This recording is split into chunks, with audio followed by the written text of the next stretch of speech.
and welcome back to another edition of GNAT-TV's In-Depth series. I'm Andrew McKeever, the news director at GNAT-TV's News Project, and it's a pleasure to have you with us today on Friday, October 11th. As you can see, we are joined today by two special guests. Lieutenant Governor David Zuckerman is here, and John Rodgers is also here. Both of them are the major party candidates for Vermont's Lieutenant Governor. John Rodgers is running as a Republican. He served in the Vermont Senate from the Essex-Orleans district from 2013 to 2021. And before that, he served in the Vermont House of Representatives from Orleans, Caledonia 1 from 2003 to 2011. Mr. Rodgers, thank you very much for making a long drive down here to be with us today. Thanks for having me. Lieutenant Governor David Zuckerman is running as a Democrat progressive. He previously served 2 terms as Lieutenant Governor of Vermont from 2017 to 2021.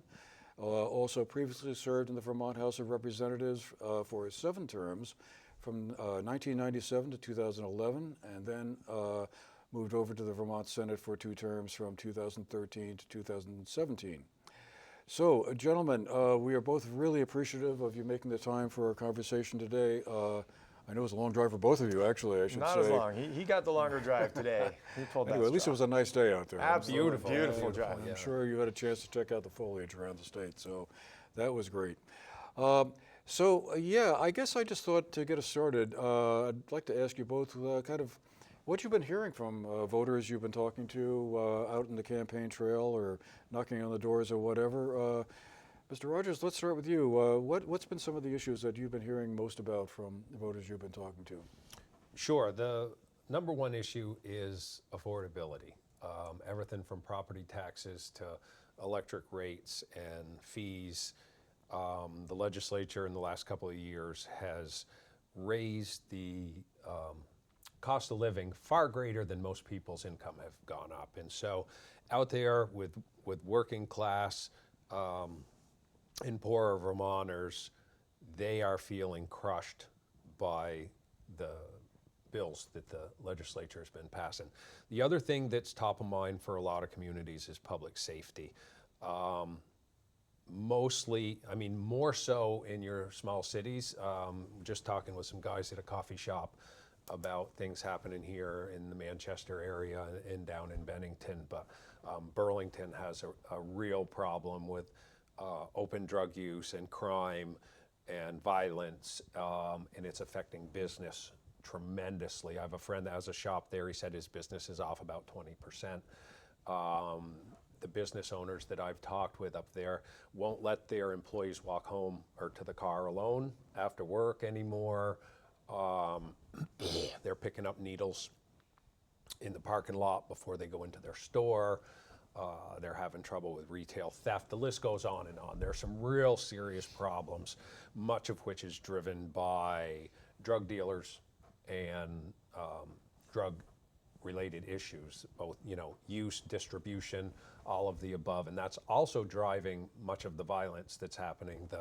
The gunfire incidents, the stabbings, the break-ins of cars, and the list goes on and on. So people are really concerned about public safety as well. And Lieutenant Governor Zuckerman, what have you been hearing on the trail? Well, I think similarly, I think it's a bit of a stretch to say all the crime in the state is because of things the legislature everything keeps getting pointed to the legislature in these conversations. And my compatriot here was in the legislature until just a couple of years ago. So I don't know if it's just the last 2 years he's talking about or over time, but taxes are definitely a big issue. Sometimes there's been a misrepresentation of why they went up, as if the legislature just said, we want to raise taxes. The reality is that's a package reality of votes across the state where people are supporting their schools. And they want to support their kids to make sure they get the opportunities for bettering themselves that they can.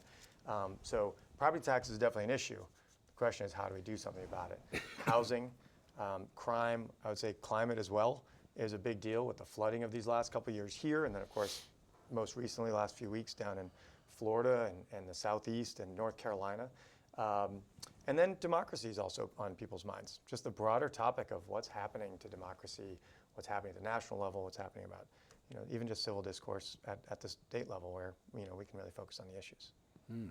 Well, I think we'll have time and a chance to dive into most, if not all, of those issues before we have to run today. But I thought I'd like to start with the taxes and education cost piece of this.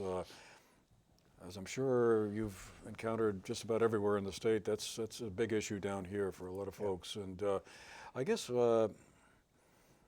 kind of to start, a very complicated question and subject.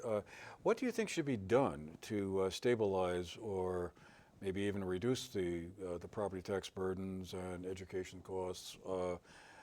Is there something, some short-term solution that might be in view, along with maybe a longer-term fix that might be necessary? But where do you think we should start in the short run, Well, Mr. Zuckerman? I mean, I guess I would say first, if there was an easy fix, it would have been done. We'll hear That's about a lot of true. studies that came out. They came out with ideas. A few of them were implemented. Most of them weren't, because they're not as simple and straightforward as people sometimes think. But I've talked about for a long time, and Anthony Polino, when he was a senator, and many others have talked about the fact that our income sensitivity provision of the school funding formula has really lagged behind inflation, because it hasn't been adjusted for inflation, and it's lagged behind the realities of income disparities in our state. So right now, working class people are bearing an extra $30 to $40 million in taxes because wealthier folks are actually paying a lower percentage of their income towards the education fund than even the income sensitized majority of Vermonters. So that's actually a fairly quick, it's not simple, but a fairly quick shift that would save working Vermonters about $30 to $40 million a year. Secondly, the legislature has started the process to look at what we can do around new classifications of property, because Vermont only has two, residential property and everything else. And second homes are widespread, including in this area. We are the second highest second home ownership state in the country, about 58,000 second homes. We're not talking about camps, we're talking about season, year-round homes. Those folks in 90 towns pay a lower tax rate on their properties than everybody else who's living here scrapping to make a living. So I would argue folks who have second homes can afford to pay more towards the betterment of our society and towards our kids' education. And then the third is more on the management of education side. And we've had two aspects there. One is the broader topic of human services and education, where they overlap, but people do two routes of paperwork. The administration of education can't talk to the folks in human services about certain bits of private information. What if we can break down some of those institutional barriers, make the system more efficient, and intervene with kids that need help at an earlier stage so they don't manifest into bigger challenges for those kids, bigger challenges for the schools, bigger expenses. And the last is the massive increase in mental health expenditures since COVID, whereby we've seen about a $60 to $100 million tax shift onto the education fund from the human services world under both the governor's proposed budgets and the budgets passed by the legislature, where in other states that doesn't get put onto property taxes. That doesn't get put onto the backs of property taxpayers, which is a much more regressive tax than the other forms of taxes like income. So there's quite a few different things we can do, and I'll be urging the legislature to take those on. Mr. Rodgers, what are your thoughts on this subject? Yeah, a lot of thoughts. Number one, my opponent likes to mention that I was there for 16 years, and I never served on the education committee, but I did have a proposal to deal with high spending towns, because they're one of our big problems. The way the math figures out, high spending towns don't have to raise all the taxes for their high spending in their town, and so other communities that are doing a better job with their budget are sometimes having their funds shifted to places that are not being so responsible with their budget. He also mentions the human services. We have a huge cost of human services, and it has to come out of one pocket or the other, and I agree that we should reduce duplicative paperwork and excess administration, but we go back to the 38 studies. The legislature didn't study the issue 38 times because there were no problem. Yet very little's been changed, very little's been implemented, and I think Dave's been there for 24 years now, 22 years have you been in the legislature in there? And so, to say that I was there also, I was there also. but I spent a majority of my time trying to fight regressive energy policy that is also affecting poor people for the benefit of wealthy people. We do have to have a more equitable structure, because it seems that more and more of the property tax costs are being pushed on the people in the middle. The people who have less income get income sensitized. But one of the things that a lot of people don't know is some very wealthy people with multi-million-dollar houses have a lot of unearned income, but they still get a rebate on their multi-million-dollar house. They can clearly afford to pay it. That's easy money, and the legislature should have done that a long time ago. I think the studies going back as far as 2013 suggested that we need to change the way supervisory unions work, because I think we have 54 still in the state now, which has been lowered some, but there are a lot of states and cities that have a larger population than the state of Vermont to have only one supervisory union. But we really have to take a look at everything to do with education, from the infrastructure, the buildings, the programs, the administration, all the way through, because we have to have a system that Vermonters can afford. And today we don't have that system. As I travel around the state, I have never heard so many people say, when my kids are out of school, I'm out of here. When I retire, I'm out of here. I can't afford to live in Vermont anymore. Even I had one guy say, my mortgage is paid off and I can barely afford to live here. We are, the last time before all these bills passed the legislature, we were the third highest taxed state in the union. We know that income potential here is much lower than it is in some of those other high taxed areas. Our energy costs, New England's energy costs, are amongst the highest in the nation. So the cost of living here is just gotten out of pace. And I would say that the property taxes have been growing at a faster rate than people's income for a long, long time. But never has it been so dramatic as the last 2 years. And that is due solely to the fact that the legislature has not enacted the changes. We spent millions of dollars on those studies, and the legislature has failed to act on those studies and implement the changes, and everybody saw this coming.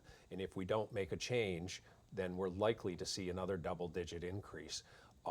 The other thing that I'm afraid of is I heard from one property owner, and there again, I think they can afford it, but the question is, will they afford it? Their property taxes, they said it doubled, and I don't know how, unless their assessment went way up and the tax rate went way up. It was when I was over in Rutland, so they were probably up on Pico or one of the mountains or something with a big, beautiful house. And his property taxes went up to $40,000 this year. He said, it's going on the market. I'm out of here. I love this place, but not that much. And so that's what I'm afraid of is, yes, they have money, but there's also a limit to what they will spend. And if too many of those houses go on the market, then all of a sudden prices start dropping. Who's going to buy them? And even I have a house for sale because we moved out of the house that we built when we were in our 20s to purchase the farm that's been in my family since the early 1800s, and we've been renting it. But because of the cost of hanging on to it, you can't make enough money on rent to keep the thing, and we thought it would sell very quickly. And since the new property transfer tax went into place, we've talked with realtors that said many more of her customers are now buying in New Hampshire.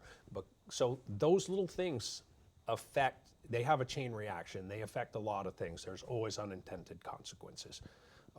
But the bottom line is the entire way we educate our kids needs to be looked at from the ground up. We have to find efficiencies. Well, what do you both think about school consolidation? In other words, closing small schools that that are very under-enrolled. Might have served a purpose 20, 30, 40, 50 years ago, but at this point it would be more efficient to close them down and have the kids bus to another nearby elementary or middle or high school. Needless to say, that's an easy question for people who aren't in danger of having their little local school closed.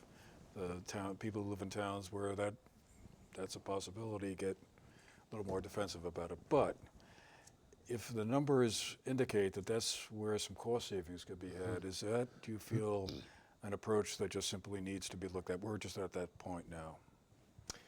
Well, sure, I'll go first again, I guess. But there's a couple things to that. I think when it comes to elementary schools, that's probably not the first place I'd look. We have a lot of hills and valleys, as you know, driving all over the state. There's a lot of sort of isolated areas. And I think putting 5, 6, 7, 8-year-olds on buses for 45 minutes or an hour probably isn't the best thing to do for their education, their learning experience. And it also costs less per pupil in the elementary schools. There are a handful of places around the state where you do have high schools relatively close to each other that are relatively small. And actually the educational opportunity for those kids can be diminished as well, because you don't have the efficiency of scale to have more languages or more diversity in some of the core classes that folks might want. So I think there's certainly something to look at there. I think one of the discussions just had was with respect to, you know, places that have one district for a whole population of students the size of Vermont. You know, that to me probably takes away a little too much local control with respect to people saying, you know, we don't want those schools closed by someone making a decision 2 hours away or 3 hours away.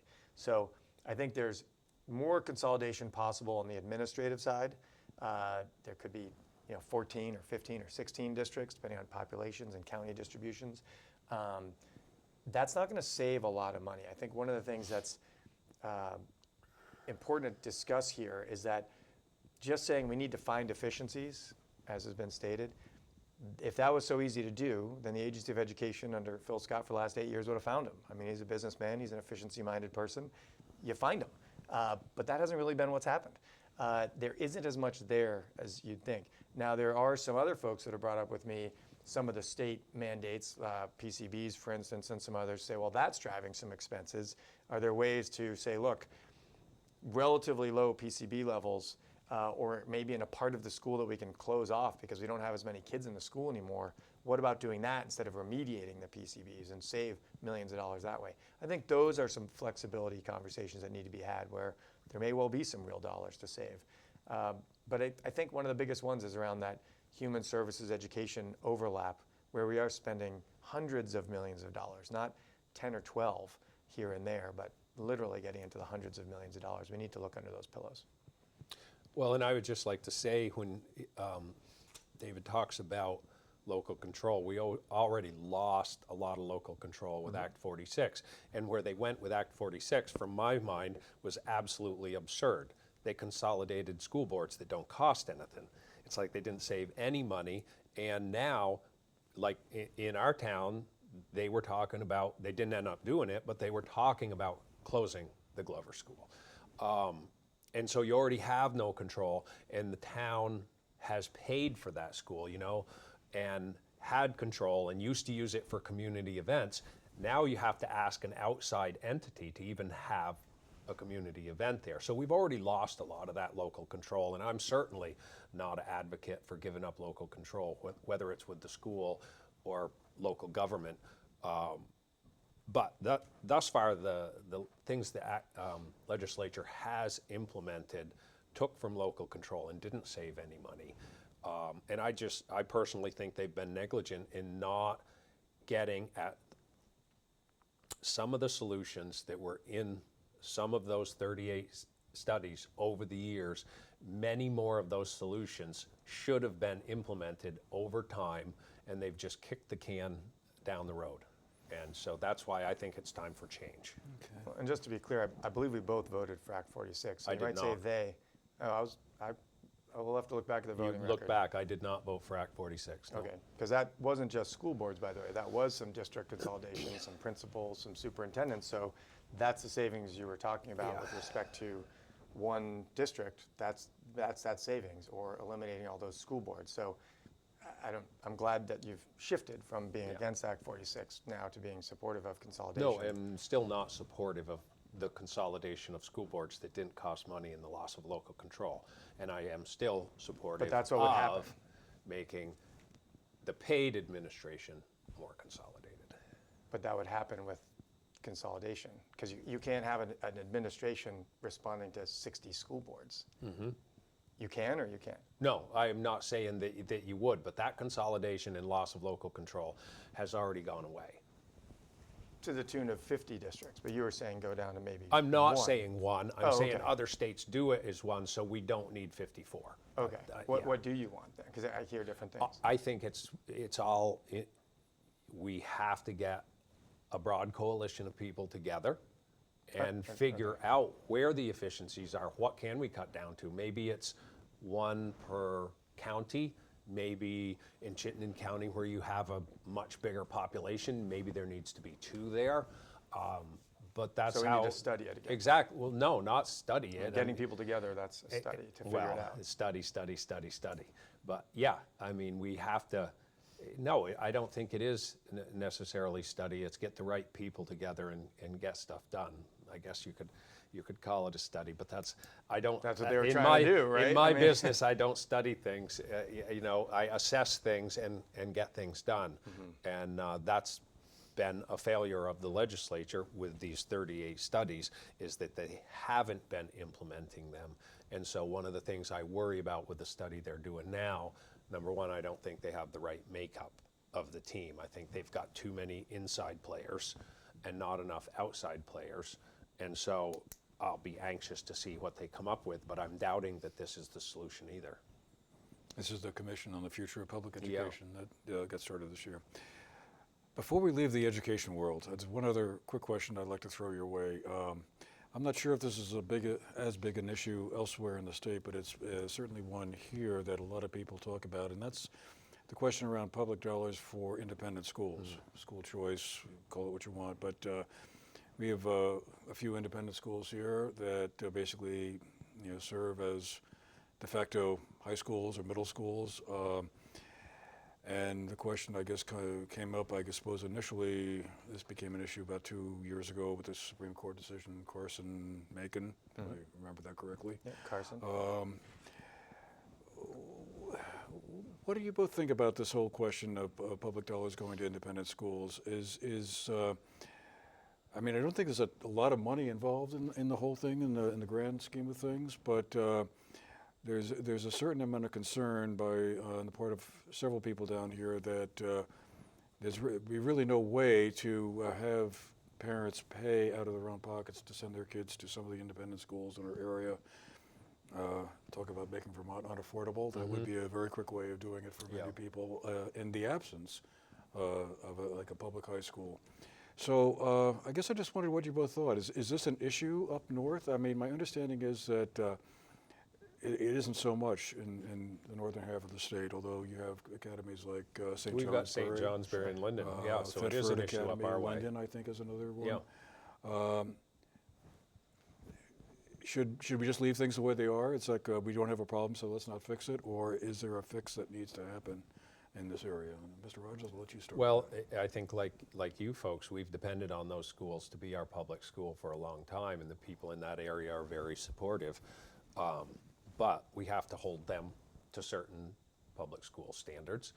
And what would we do? I mean, there's no way we can replace those schools. We already are overtaxed and overburdened, and so I think we have to continue to work with those independent schools that have been acting as our public schools around the state. Well, I think there's different kinds of independent schools. You've got the academies, which essentially are the local high schools. They do take everybody from those communities. And I think that's a different situation than some of the different independent schools where it's a little bit more of pick and choose who you take. And to me, I would say now that that door is wide open and independent schools, they still can choose in many situations whether they're going to accept those students or not that ask to go to them. So to me, public dollars could go to independent schools, but those independent schools also have to take every student that applies, not just the ones that they want or the ones they say, oh, we're full, we can't do it anymore. When you have a public school, if there's a kid in your town, you go to the school and you educate them. And so to me, I think we can explore that further because there are many situations in the state where kids that want to go to those independent schools aren't accepted. Maybe because they have a learning challenge, or because they don't fit the sports team situation that school's hoping to be on. So there's some things to look at there very seriously. And I would agree. That's why I say they have to meet public school standards. And we tried to put a bill through, actually, when I was on education, to say, if you're taking public dollars, you have to meet the same thresholds. And they said, whoa, whoa, whoa, whoa. Right. Are you busing the kids? Kids that don't have transportation, how do they get to the school? And ultimately, some of the independent schools said, no, don't do that. I said, okay, then what do you think public schools shouldn't have to meet if you shouldn't have to meet them? And they said, well, that's not our job to tell you that. So there's a constant conversation there that I think leaves an imbalance as to who has access to some of these independent schools because of transportation accessibility or otherwise. Well, interesting and complicated subject, but I can assure you it's gotten a lot of It's a big issue to bandwidth this down county. here. I bet it, yeah, I bet it Absolutely, is. And let me just tell you, the kids at Brownington School don't get the same access to education that the kids at Burton do. That's right. All right. Well, we'll have to leave that there for now. But let me just shift gears a little bit and ask you both about the clean heat standard. The bill, well, it's a study, I guess, that grew out of a bill the legislature passed, I think, in 2023. And the Public Utility Commission was charged with coming up with a report on how to come up with a way where we would reduce greenhouse gas emissions. One of the ideas was a credit market, I guess, for like an oil distributor would have to pay into the system unless they became a heat pump distributor or something like that, or a solar panel installer. Yeah, I think it was just this week that the Public Utility Commission came out with a kind of a preview where their thinking was at, and in which they seem to be suggesting that perhaps instead of a credit market, that maybe just a simple fee on fossil fuel dealers might be the better way to go. So I guess I just wondered, what do you both think about the idea of the clean heat standard and kind of how we're approaching trying to meet the state's energy goals that were set forth in the Global Warming Solutions Act in 2020? And Mr. Zuckerman, I'll let you start with us on that one. Well, I think we've seen the consequences of doing little to nothing across our country and around the world has created devastating impacts, both in Vermont, whether it's relatively nearby, Ludlow and other towns down here that got hit in the central part of the state particularly 2 years ago, and then again this last year farther up towards the Northeast Kingdom, and again central Vermont, Barrie and other towns. The cost of inaction is too much, both in terms of dollars and in terms of life disruptions, losing your homes, losing your businesses, and so forth. And so we have to put all this conversation in that context. Then the question is, what do we do and how do we pay for it? The legislature has tried to put out ideas to say, what about this and what about that? Now, this study came back with the Public Utilities Commission report indicating the price tag and the formula would be really hard to do. Okay, well, let's go back to the drawing board. Let's find a way to make sure that working class people who are often in homes that are less well weatherized, that have more expensive fossil fuel heating systems, that how do we find a way to reduce those costs? We talk about affordability.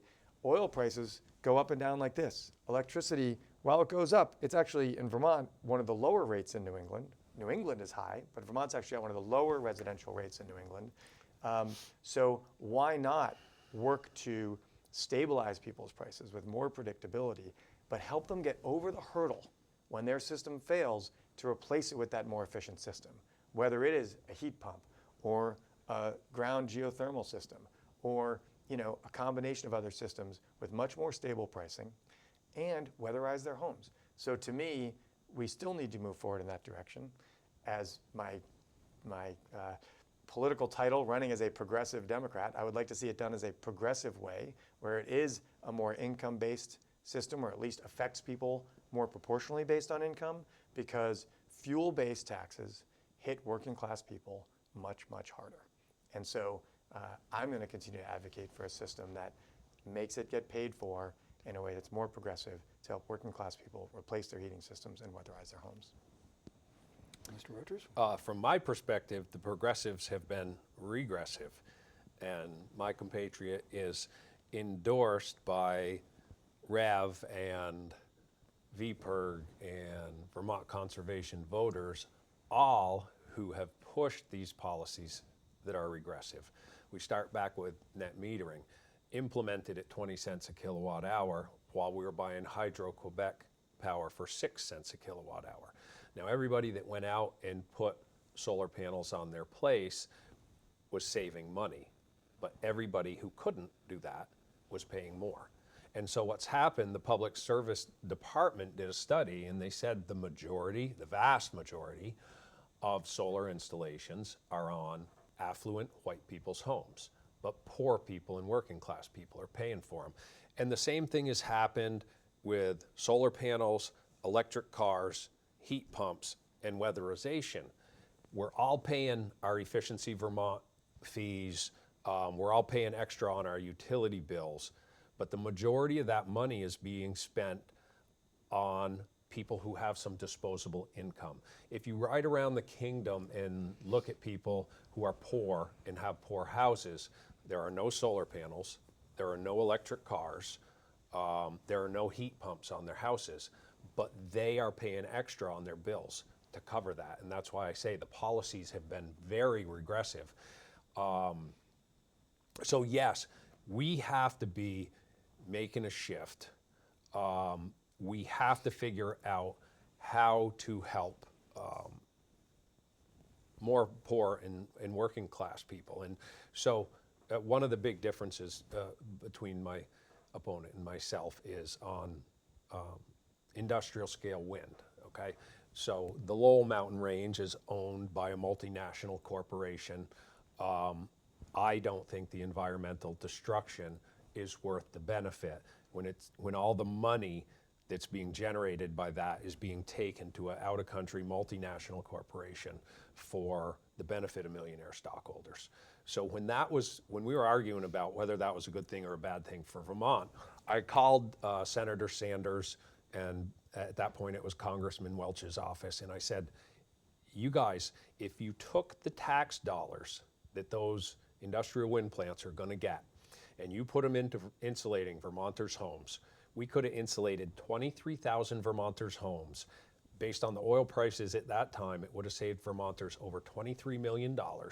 And every bit of that work would have been done by local contractors. And both offices are saying, oh, but we got to do it all. But we aren't doing it all. That money never came for weatherization. And there's a certain class of people who cannot afford the weatherization. And so we really need to refocus our efforts. And yeah, it's great that affluent people have solar panels. I think everybody should have solar panels on their house because solar energy, renewable energy, should be generated as close to the end user as possible. We've got to cut down on building new distribution lines that aren't needed. And that was one of the other problems I had with the renewable energy standard that just passed. They want the ratepayers to pay for new distribution lines all over the state where we don't need more power. And what they're trying to do is open up cheap land in rural areas so that they can develop more renewable energy there so that they can sell it out of state. And so all of those things are driving the cost of our energy up. And the last time I looked, I think Vermont was the 10th highest. So if you say the rest of the New England states are even higher, we're on the very top tier of the most costly electricity in the nation. Just to address a couple of those things, before I became in elected office, I was on the Burlington Electric Commission back in the early 90s. And one of the things you learn about electric costs, and I don't know if my compatriot here is aware of this, but some of the highest cost power is in the mid-afternoon when the most demand happens, when people get home at 4, 5, 6, 7 o'clock in the evening. And that power costs much more than the Hydro-Quebec power. That power is spot power on the market at peak, and that costs everybody more money. And one of the reasons solar at the time was 20 cents, which it isn't anymore, was because that was actually still below the cost of that peak power. And peak solar is also in that same midday to afternoon window when juice is used the most. And so it actually did save all Vermonters money because our rate is averaged over the day. And the more peak use you have, the more that average goes up. So whether it's a perfect system or not, that's a whole nother conversation. And in terms of being the lowest in New England, well, that matters. The reason New England is a high-priced market is because we have a lot of people when you include southern New England and New York, and we don't have the federally subsidized dams of the South, and we don't have the cheap coal of the West. So the idea of sort of maybe thinking we can get cheaper power some way, I don't really know what that is. People would certainly have done it. So the idea behind solar and wind is actually to create energy in Vermont for Vermont and have it be a balance, because wind and solar peak at different times of the day, so that we have a consistent, reliable, and actually lower cost fuel supply than where oil has been going these last numbers of years, which is much more volatile. And if you look at dollars that go in and out of state, oil fuel, oil heating systems, gas heating systems, 80% of those dollars go out of state. At least if we have more solar in Vermont, which I agree, we need to make it more affordable for working class people to have it on their homes. But if we do have it in Vermont, those are local businesses that are putting those panels on people's homes. But we do have to make them, I agree with you, more accessible to working class people. But the overall idea that that's driven up the price, it's actually knocked off the peak prices of the day. Well, we'll disagree on that subject because I don't agree with that. I know that when we have to buy gas power on peak, it's extremely expensive. But over the entire program, it is added cost to Vermonters. And the problem that I have with it is around the country and around the world, it's a known fact that renewable energy is now cheaper to develop than any other kind of energy. So it should be at market rate. We shouldn't be forcing Vermonters, especially poor Vermonters that we know pay a larger percentage of their income towards their energy cost. They shouldn't have to pay extra, and right now they are.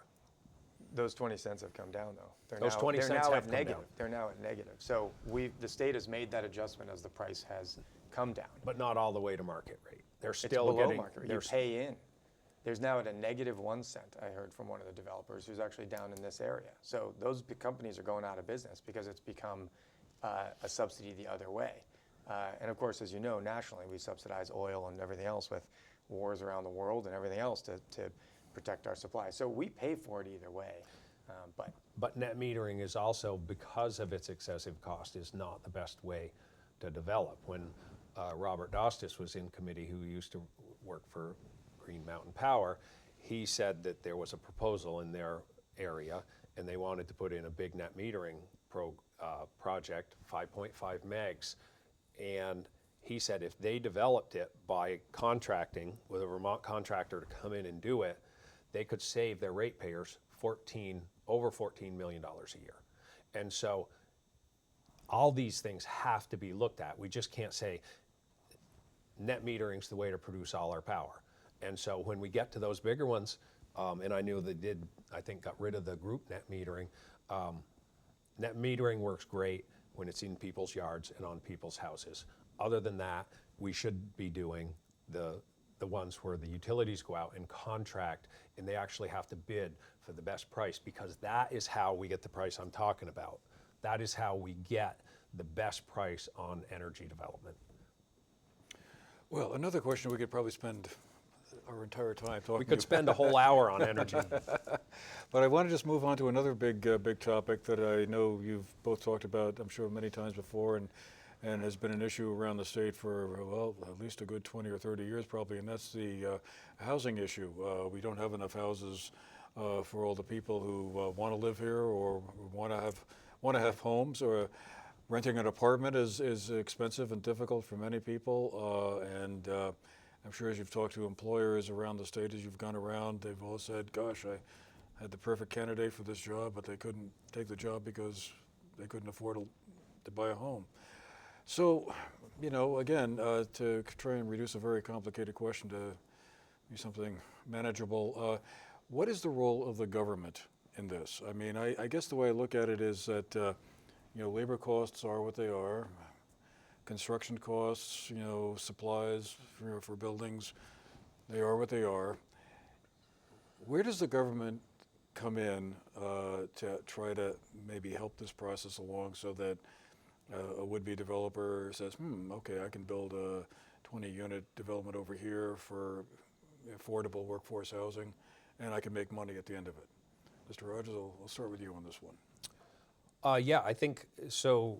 If we look back at the Act 250 bill that just passed, and I think this is where my compatriot and I disagree a little bit as well, they made it easier in downtowns and neighborhood centers to develop, which is a great idea. That's where we should be developing, but only if the infrastructure of that city can handle it. So there's two problems. We have a lot of municipalities that are already dumping raw sewage into the waterways. So do we want to put another 1,000 units of housing into a place that already has a serious pollution problem? I don't think so. Some of those downtowns and neighborhood areas don't have a single square foot left to develop, so it's not going to help them at all. But we do, and just talking with the guys this morning, there are some areas down here that have great infrastructure. That's definitely where we should be building, and I think that Act 250 bill does help those select few people, and that's how we should be doing it.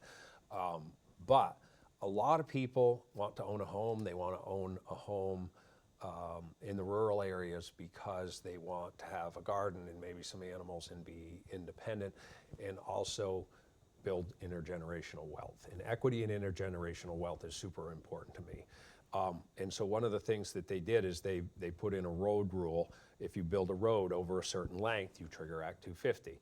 Now, I've been in construction for, I don't even want to say how long, but ever since I was in my 20s. So I've built roads and bridges and septic systems and water systems and on and on. So the first property that I owned where we built our house, the closest logical place to build a house on that property took a 1,000-foot driveway to get to, because there was a spring and wetland, there was a steep hill covered with granite boulders as big as this room. And so that would have put that out of reach for me and my family. Now, wealthy people, fine. They've got the lawyers on staff, they'll pay them, they'll get through Act 250. But what it does is make a lot of areas of the state less valuable for the people who own them to sell them, and it makes it prohibitive for people with lower income. And so I think we need to really be careful at the restrictions, and we need to make Act 250 a process that is more efficient and timely. We have a bunch of housing projects around the state that have taken 10 years to develop, and that's just too long. They have to get to a point where they can do it in a reasonable amount of time and say, yes, this is a good project, go ahead, or no, this is not the place for this project, because we have developers walking away from projects that are good projects because they can't afford the time. And then just one more quick point before I hand it off. Talking with the guys this morning up at the coffee shop, one of them is a developer and has a lot of properties. He just built a new unit, I think he said 7 units. The rent, I think he said, is about $3,000 a month.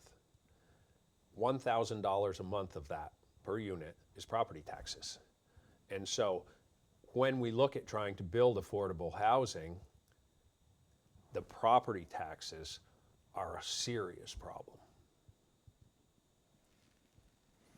Yeah, well, I mean, I don't know if that was a rental unit or not, but Rental, because yeah. if it's, rental unit, again, depending on what community it's in, it's either a higher or lower tax This rate community. than the primary residence, right? But I don't know this community's primary rates and secondary. I don't either, rates. right? Yeah.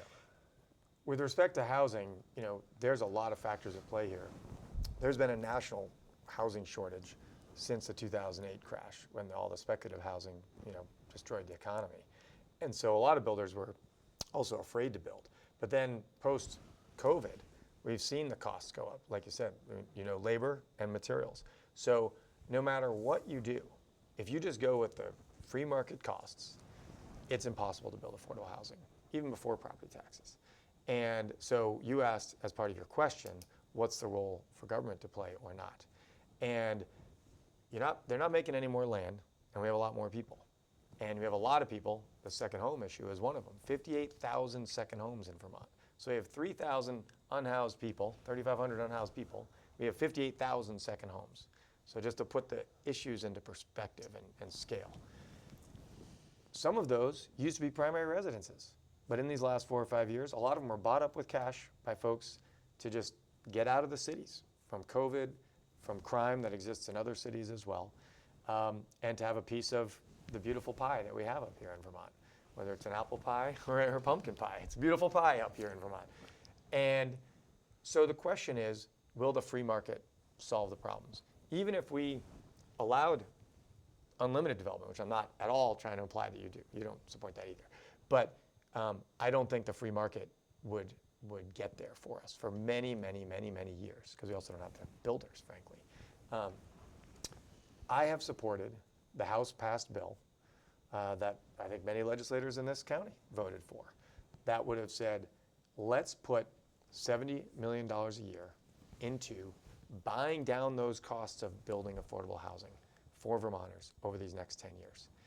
That $70 million would have come from people in Vermont whose incomes are over $500,000 or more. So I don't think there's any working class people that would get hit by that kind of tax. It would have generated on a 3% tax on those folks, if you make $1 million, it would have cost them $15,000 more. I think they would have been okay. Maybe they'd move out, maybe not. $70 million a year to build affordable housing, to keep our unhoused population housed in that interim, so that we aren't doing what's happening right now, which is kicking families out of temporary housing, kicking folks with very serious health issues that need power and electricity to run their machines for their health out of temporary housing. And that was defeated, in part in the Senate, but in part because the governor came out firmly, squarely against it. So I think it's very important that we do that. With respect to Act 250, you have to remember that was put in place when the land rush happened, after the highways came in. We're essentially in another land rush. So if we really open up Act 250, I think we would see a lot more houses and really change the contour and the landscape of what we see in Vermont as we just drove down today through these beautiful valleys with these incredibly colorful hillsides. So that's why the changes to Act 250 happen slowly and methodically. Do I think there could be further changes? Sure. I've talked with some developers, particularly bigger ones, who said, look, if we paid extra so that there could be 1 or 2 specialists who work on projects over 50 units or 100 units, so that we would get a more timely review, get more support figuring out how to make sure we deal with all the local permits as well as the state permits, so that we could save on that time, maybe that's a way to go. So it isn't changing the rules, but helping with the process. But I do think it's the law that passed last year was a good law. For the vast majority of Vermont's landscape, nothing changed. For some areas, it changed with the road rule that John was talking about. But in those towns and villages, it's opened up the opportunity to go up more, to build more units, as long as they have those systems. And I agree with you. The combined sewer overflow is a real problem. That problem has exacerbated by these intense rains we're getting from more extreme weather due to climate change.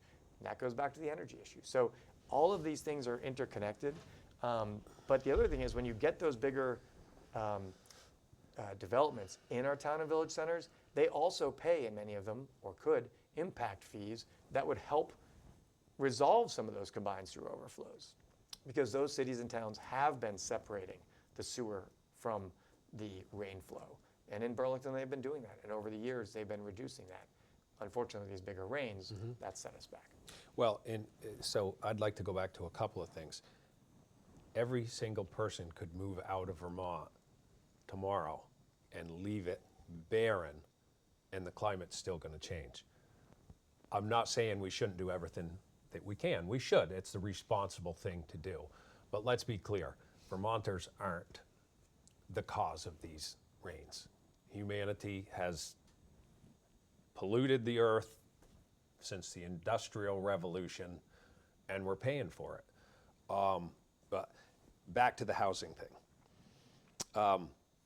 I have a young lady friend, and I think you actually know her too, but one of her suggestions for people struggling with not being able to afford a house was she thought that they could go to one of Bill McKibben's big houses that he doesn't use all the time and just squat there and see if that worked.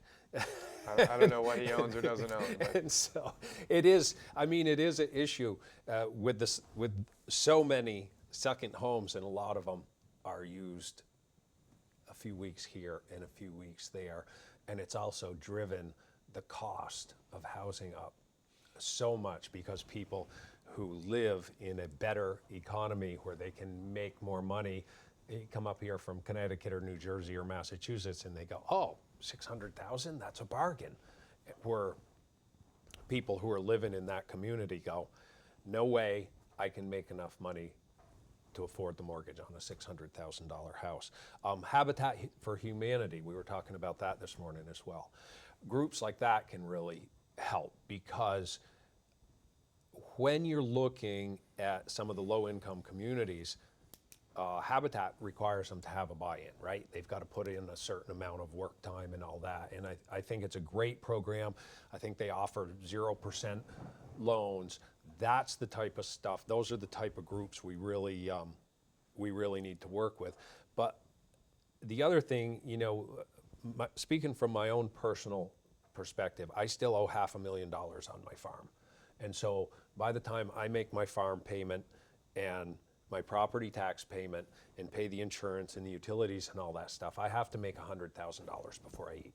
And I know a lot of my neighbors look at my property tax bill and, you know, they don't make much more than that. That cost in and of itself is driving a lot of people to chop off building lots. Now, I could chop off 4 or 5 building lots on the other end of my farm. I could pay it off and then I wouldn't have to work 7 days a week. I have personally taken the view that money's not that important to me. The legacy of my family farm is more important. And it's the same, when I was in my 20s, I bought a piece of land, we cut the trees, we pulled the stumps, we burnt the brush, we built the house.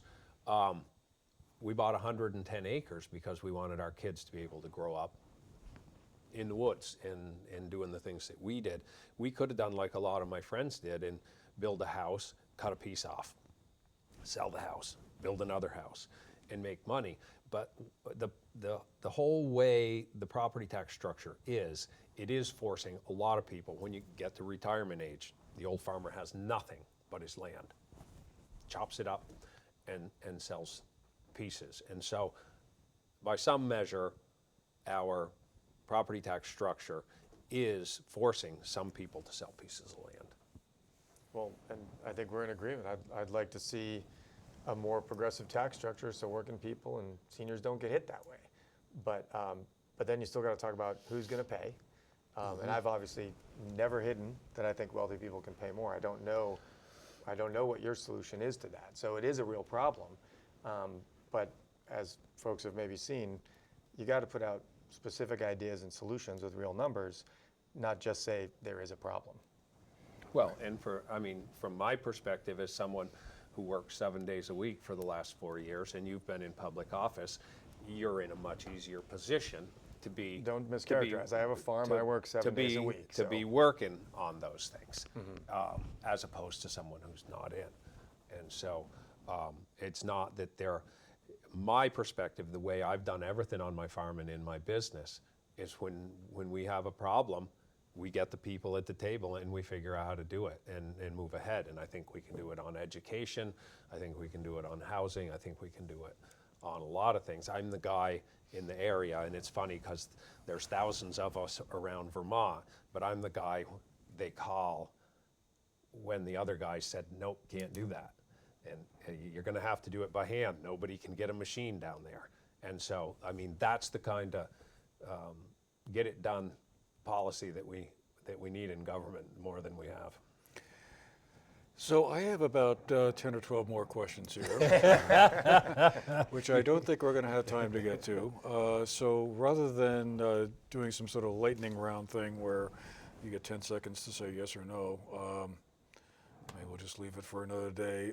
And I'd just like to invite both of you, maybe in the couple of minutes we have left, to maybe each take 1 minute and just sort of give a closing statement perhaps on why folks should vote for you, or why you're running, or what else you think that they should know about you. So Sure. I can't remember who went first. Was that? I don't remember. You want to finish? It's all yours. Okay. I'm John Rodgers, and I'm running for Lieutenant Governor because after the last couple years of cost increases in the legislature, I decided if I didn't get involved, my kids weren't going to be able to afford to live here. And I have grandkids now, and I'm getting involved for them. I'm proud to be endorsed by the most popular governor in the United States because he wants a lieutenant governor that he can work with. And my promise to Vermonters is that I'm going to do everything I can to bring working class people's voices back into the State House. Thank you. And Lieutenant Governor Zuckerman? Well, thank you, everyone. I'm pleased to be here with my compatriot who, like me, served in the legislature for many, many years, working to solve Vermont's challenges. And we haven't succeeded in solving all of them, but I'd like to be returned to continue to work on those, and preferably in a more progressive way so that working Vermonters are protected by some of these hits by asking those who have more to pay more. I was raised by parents who made it clear, go out there, be anything you want, but do it the best you can. And I've worked my tail off to start a farm and expand that over the last 30 years and feed people organic vegetables with cover crops and so forth to try to sequester carbon. And I've done that in the legislature, working across the aisle on helping folks with Lyme disease, marriage equality, end-of-life choices, and raise the minimum wage and other issues, including environmental issues and renewable energy, and working to save people money with weatherization. I'd like to continue to do that work, working collaboratively with people across the spectrum so that we can address Vermont's challenges and Vermonters' challenges here at home in the reality of the context of the global pressures that are happening. The climate is huge, affordable housing is a huge issue, and it's going to take our collective work together to address these problems. And I too have endorsements I'm proud of. Madeleine Kunin, first woman governor of Vermont, has endorsed me, but also, since it was name dropped earlier, Bill McKibben, a global leader on environmental issues, recognizing the challenge that we're all facing. And every labor organization, every environmental group, and Let's Grow Kids have all endorsed me because of the work I've done and the work that I'll continue to do on behalf of all Vermonters. Thank you. All right, well, unfortunately, we're going to have to leave it there. Boy, we could easily spend another hour, I think, on a whole raft of other questions. There's a lot to talk about. There sure is. But anyway, once again, I want to thank Lieutenant Governor David Zuckerman, John Rodgers. They are the candidates for Lieutenant Governor, the major party candidates for Lieutenant Governor, I should say. I want to thank you both for carving the time out of what I'm sure are very busy schedules to come down and share your views with our viewers. And well, I guess voting is already underway, right? But Tuesday, November 5th is the big day. It's all of a sudden not that far away. Well, we'll find out soon where it's all going to wind up. Anyway, thanks to all of you who've been with us. Thank you for taking part of your day to be with us and hear the views of these two gentlemen who are running for Lieutenant Governor. We'll see you again the next time. Thank you very much.